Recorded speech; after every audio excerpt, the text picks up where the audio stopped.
இந்த 4.5 ஆண்டு காலத்தில் அனைத்து அரசு துறைகளின் மூலமாக தென்காசியில் நடைபெற்ற பணிகள் குறித்து ஒரு ஆய்வு அறிக்கையை தயாரிக்க சொல்லியிருந்தேன்.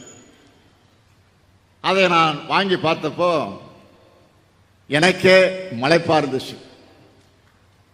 பெரும்பாலும் இந்த மாவட்டத்தில் உள்ள அனைத்து ஊர்களும் கிராமங்களும் ஏதாவது ஒரு வகையில் பயனடைந்திருக்கு என்று சொல்லத்தக்க வகையில் அந்த அறிக்கை இருந்துச்சு.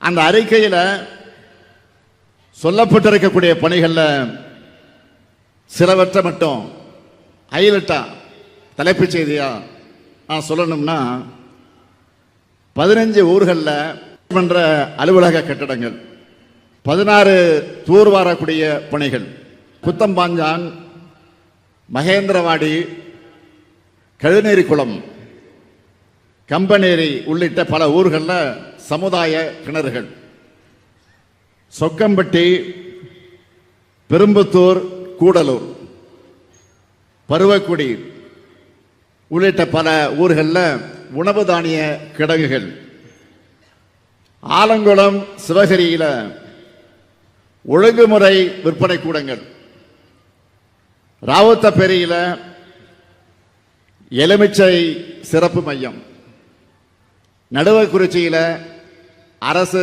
தோட்டக்கலை பண்ணை, வினைதீர்த்த நாடார்பட்டி பள்ளியில் வகுப்பறைகள், தென்காசி மருத்துவமனையில் குழந்தைகள் நலப்பிரிவு, மேலக்கரை நல்லூரில் சுகாதார நிலையம், ஆழ்வார்குறிச்சி, குற்றாலம், திருவேங்கடம், பண்பழி உள்ளிட்ட 12 ஊர்களில் குடிநீர் மேம்பாட்டு பணிகள், இளஞ்சையில் புதிய சமுதாய நலக்கூடம், கடையநல்லூர், தென்காசி, செங்கோட்டை, கடையத்தை உள்ளடக்கின தாமிரபரணி கூட்டுக்குடிய திட்டம்னு ஏராளமான பணிகளை எல்லாம் குறிப்பிட்டிருந்தாங்க.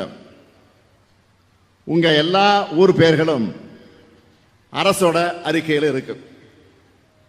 அந்த அளவுக்கு தென்காசி மாவட்டத்தில் திட்டப்பணிகள் செஞ்சு தரப்பட்டிருக்கு. தென்காசி மாவட்டத்துக்கு இன்னும் என்ன செய்யணும் என்ற எண்ணத்தோட விளைவா இந்த புதிய அறிவிப்புகளை, ஒரு 10 புதிய அறிவிப்புகளை நான் வெளியிட விரும்புகிறேன். முதல் அறிவிப்பு, புதுசா உருவாக்கப்பட்ட இந்த தென்காசி மாவட்டத்துக்கு மாவட்ட ஆட்சியர், காவல் கண்காணிப்பாளர் உள்ளிட்ட அலுவலர்களுக்கு 15 கோடி ரூபாய் செலவில் 11 புதிய குடியிருப்புகள் கட்டப்படும். இரண்டாவது அறிவிப்பு, சங்கரன்கோயில், மேலநிலைத நல்லூர் பகுதியில் இருக்கக்கூடிய பெண்களுக்கு அதிக வேலைவாய்ப்பு அளிக்கக்கூடிய குருக்கல்பட்டி சிப்காட் திட்டத்தின் நீர் தேவைகளை நிறைவு செய்ய 52 கோடி ரூபாய் மதிப்பீட்டில் புதிய குடிநீர் திட்டம் செயல்படுத்தப்படும். மூணாவது அறிவிப்பு, தென்காசி மாவட்டத்தில் இருக்கக்கூடிய மாற்றுத்திறனாளிகளுக்கான ஒருங்கிணைந்த சேவை மையம் 2 கோடி ரூபாய் மதிப்பீட்டில் அமைக்கப்படும். நாலாவது அறிவிப்பு, கடையம் ஊராட்சி ஒன்றியத்துக்கு 6 கோடி ரூபாய் செலவில் புதிய கட்டடம் கட்டப்படும். அஞ்சாவது அறிவிப்பு, சிவகிரி, கடையநல்லூர், சங்கரன்கோயில் மற்றும் திருவேங்கடம் வட்டங்களில் இருக்கக்கூடிய விவசாயிகளுக்கு பயனளிக்கக்கூடிய வகையில் இந்த பகுதியில் இருக்கக்கூடிய பல்வேறு முக்கிய கண்மாய்கள் 12 கோடி ரூபாய் செலவில் சீரமைக்கப்படும். ஆறாவது அறிவிப்பு, தென்காசி வட்டம் சிவசைலம் கிராமத்தில் இருக்கக்கூடிய கடனா அணை 4 கோடி ரூபாய் செலவில் சீரமைக்கப்படும். ஏழாவது அறிவிப்பு, கடையநல்லூர் வட்டத்தில் இருக்க வரட்டாறு பாசன அமைப்பின் கீழ் உள்ள அணைக்கட்டுகள் மற்றும் குளங்கள் 4 கோடி ரூபாய் செலவில் மேம்படுத்தப்படும். எட்டாவது அறிவிப்பு, செங்கோட்டை வட்டத்தில் அடவி நயினார் கோயில் அணை திட்டத்தின் கீழ் உள்ள அணைக்கட்டுகள், கால்வாய்கள் மற்றும் குளங்கள் 5 கோடி ரூபாய் செலவில் சீரமைக்கப்படும்.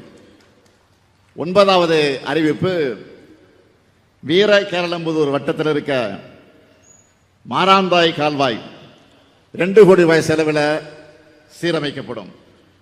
10வது அறிவிப்பு, ஆலங்குளத்தில் இருக்கக்கூடிய அரசு மகளிர் கலை மற்றும் அறிவியல் கல்லூரிக்கு 1 கோடி ரூபாய் செலவில் குடிநீர் மற்றும் பிற வசதிகள் செய்து தரப்படும். இந்த 10 முத்தான அறிவிப்புகளும் உங்களுக்கு மகிழ்ச்சியை தரும் என்று நான் நம்புகிறேன்.